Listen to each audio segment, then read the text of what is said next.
බලංගොඩ මහනාහිමියෝ ස්වකීය පෙර භවයේ පිළිබඳ ප්‍රකාශ කළේ බලංගොඩ උඩුමුල්ලේ ශ්‍රී නන්දාරාමයේ පැවති ධර්ම සාකච්ඡාවකදීය. 1997 ජූලි මාස 7 වැනි එනම් අපවත් වීමට වසරකට පෙර පැවති මෙම ධර්ම සාකච්ඡාවට මීතිරිගල නිස්සරණ වන ආරණ්‍ය සේනාධිකාරී උඩ ඊරියගම ධම්මජීව හිමි විශේෂඥ වෛද්‍ය පරාක්‍රම දිසානායක මහාචාර්ය මල්විල ගාමිණී දිසානායක මහත්තරු සදීපා පොත්හලේ අධිපති සරත් චන්ද්‍ර වන්නිආරච්චි මහත්තරු සහ කොළඹ රාජකීය විද්‍යාලයේ ආචාර්යනි ගුණසේකර මහත්මියද සහභාගී වී ඇත. මේ පිරිසෙන් කෙනෙකු කළ විමසීමකට පිළිතුරු දෙමින් මහා නාහිමියෝ තම పూర్ව ජන්මය පිළිබඳ විස්තර කළේ මෙසේය. වසවර්ති මාරයාය කියන්නේ කෙලෙස්වලට කියා සමහරු කියනවා. ඒ මතේ වැරදි. වසවර්ති මාර දිව්‍ය පුත්‍රයා පුද්ගලයෙක්. දෙවියන් අතර සිටින කාමයට අධිපති හිතුවක්කාර තක්කඩි දෙවියෙක්. එයාගේ පිරිවරත් ඒ වගේම අය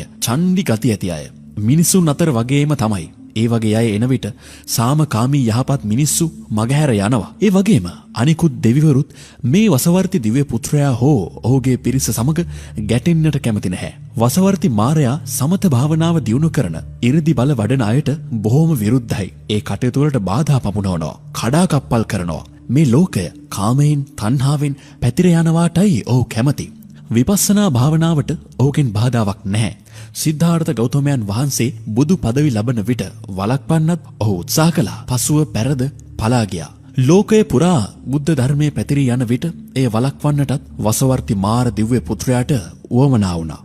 බුද්ධාගම කිලුටු කරන්න, හානි කරන්න ඔහුගේ පිරිසෙන් කණ්ඩායමක් මේ ලෝකෙට එව්වා. බුද්ධාගමේ වේශයෙන්ම කටයුතු කරන පිරිසක් ඔවුන්. බුද්ධාගමේ ආකාරයෙන් මිත්‍යා අදහස් පැතිරවීමයි ඔවුන්ගේ පරමාර්ථය වුණේ. වසවර්ති මාර දිව්‍ය පුත්‍රයාගේ මේ වැරදි වැඩපිළිවෙල දෙව්ලොව සිටින මෛත්‍රී බෝසතාණන් වහන්සේ දැනගත්තා. මේ වැඩපිළිවෙල වළක්වා බුද්ධ ශාසනය ආරක්ෂා කර ගැනීමට මෛත්‍රී බෝධිසත්ව දෙවියන්ට උවමනා වුණා. එතුමන් දේව සභාවක් හැඳවා සාකච්ඡා කළා. ඒ සාකච්ඡාවට එන්න කියා මට දැනුම් දුන්නා. ඒ වන විට මම හිටියේ ඊට ඈත අහසේ දිලිසෙන පුංචි තරුවක් වගේ දිව්‍ය ආත්මයක.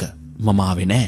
දෙවනි වරටත් දැනුම් දුන්නා. මම ඒත් ආවේ නෑ. තුන්වෙනි වරටත් දැනුම් දුන්නම මම ආවා. කැඳවීමට එක්වරම ආවේ නැති නිසා මම හිතුවක්කාරයි කියා මෛත්‍රී බෝධිසත්වයන් වහන්සේ මට තරවටු කළා. වසවර්ති මාරයා එක්තරා පිරිසක් මනුස්ස ලෝකෙට යවන්න තීරණය කර තියෙනවා. බුද්ධාගමේ හැටියටම ඒ ස්වරූපයෙන්ම වෙනත් එකක් පතුරවන්න. අන්න ඒක මර්ධනය කරන්න අපත් කණ්ඩායමක් යවන්න ඕන කියා ඒ දේව සභාවේදී තීන්දුව කළා. දිව්‍ය ලෝකයේ සිටින බලවත් දේව කණ්ඩායමක් මනුස්ස ලෝකෙට යවන්න තීරණය වුණා. මේ කණ්ඩායම එක්ක මටත් එන්න කීවා. මම බැහැ කීවා.